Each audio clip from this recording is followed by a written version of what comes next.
I used to think that drawing fast meant doing more in less time.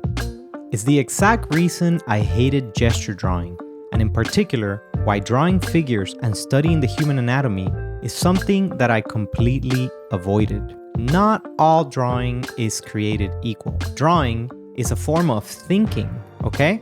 All these practices that we do, gesture, construction, perspective, volumes, the freaking box thing, these are all different ways of interpreting space. Learning how to switch between drawing fast and drawing slow is to say, learning how to think fast and how to think slow. And this is a whole lot deeper than just doing more in less or more time. In this video, I want to share with you a practice that has completely rewired the way I think about studying drawing from imagination. Now, before I share some of my study practices with you, I want to talk about the concept that made this whole thing click, and that is the idea of intuition. I like to think of intuition as your ability to make decisions based on your existing knowledge. One sec. Big hard drive. Look, here's a networked hard drive that I have. This thing is actually broken, but to be very unscientific, let's imagine that all the knowledge that you have about the world, figures, forms, anatomy, is all living in this thing. Sort of like it's stored in the cloud somewhere. Now, if this drive is your knowledge bank, then intuition is how fast you can actually download and access this information. If your intuition is strong, it means you got that fast bandwidth connection, or maybe you got that direct plug, you know what I'm saying? That allows you to download the information really easily. But the problem is, if this thing is empty, if you haven't put actual information in this knowledge bank, it doesn't really matter how fast you can go because there's no actual data to pull from.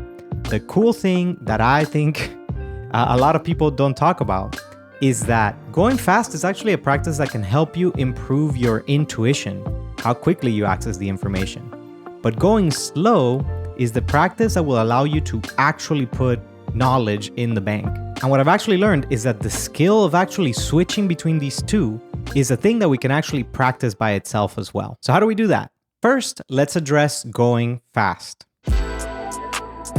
The misconception and the reason why I used to hate drawing gestures is that every time I did it, I just felt like I was working under a gun. This whole idea of just doing more in less time kind of led me to drawing in a way that was just like making a ton of messy marks without really knowing what I was trying to do. And it felt a lot like just trying to internalize information without actually having the time to make those new connections. And that's because in reality, when we draw fast, it's not really a time to be trying to take in new information. This is a time where we're trying to actually download information, kind of access our existing knowledge about things in order to make sense of what we're actually trying to represent. Now remember, this is much harder to actually do if you haven't actually built that knowledge bank. But while we're talking about it, I'm gonna share with you exactly how I practice thinking and drawing fast. The key really is to get into scenarios where we don't actually have a choice but to make compromises. My actual favorite way to do it, very specifically, is to pre-select a number of images that I'm going to study. Usually 60, I'm trying to do it for about an hour. Go on Pinterest, actually go and click through 60 different tabs. And doing this first allows me to just make decisions about the things that I'm gonna be studying before I get into the session. When I do it this way, instead of trying to capture everything, I try to focus on a single idea per session. So one session, it might all be rhythm, or maybe it's overlaps. Sometimes it's literally just like legs. And while I'm drawing, it's almost like a meditation of trying to just think about that one thing. Legs, legs, legs. You know what I'm saying? This is a very different approach than when I'm just going, oh my God, I have to capture everything. What am I really trying to see here? Put more marks, put more marks. It's a different stance altogether.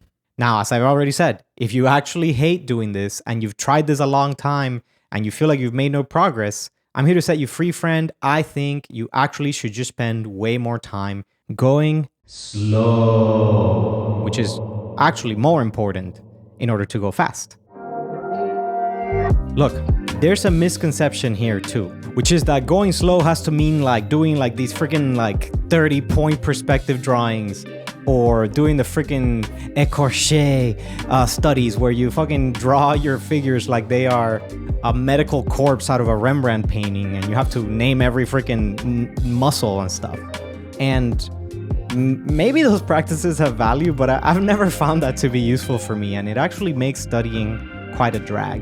You really ain't gotta do all that, man. I think that studying slow can still be a practice where you're focused on the big picture and the relationships between things, but it just means giving yourself the permission to take the time to work on the same idea over and over. The key to going slow is really about having deep focus. Research different ways of solving the same visual problems. If you suck at hands or you're terrified of hips, then set up multiple study sessions where all you do is drill on those parts that you don't really have a good working model for, because if you actually build that knowledge out, then when you actually go back to drawing fast, you'll actually have something to pull from. Here's my sketchbook for slow studies. What I like to do is to try to find just like 1 or 2 high quality sources. I actually find that in this day and age, too much information is also bad.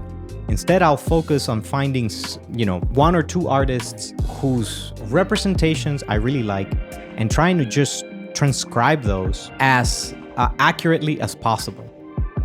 Again, the mindset shift here isn't just that I'm taking more time. It's that I'm thinking different.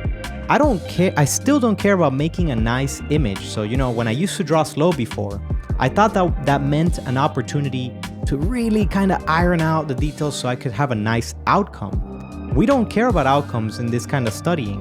Instead, it's all about making sure that I'm writing the information into my memory. So by studying 1 or 2 subjects, I can really just hone in on that construction and rebuild my intuition that allows me to reference it when I'm going fast. So going fast, going slow, they each have their own vibe. But as a final point of awareness, I want you to consider that the even bigger skill to practice is how you actually switch between the two. Some days, I practice going 50-50. If I've got an hour, I'll spend 30 minutes on gestures and 30 minutes drilling on a subject that I need to really iron out. Other times, I'll just think about what was the thing I did last. If I did drawings, quick studies last time, I'll do slow drawings next time, These modalities actually complement each other. And I find that if you struggle with one, it's a really good idea to just try the other. All right, I hope that helps somebody out there. What I like to do in this channel here is to chronicle my art adventures and my process right as I go and right as I'm learning, because I think that's when the information is most useful. So if you're interested in that sort of thing, just go ahead and sub to my channel, share your thoughts in the comments, and I'll see you in the next video. Ciao.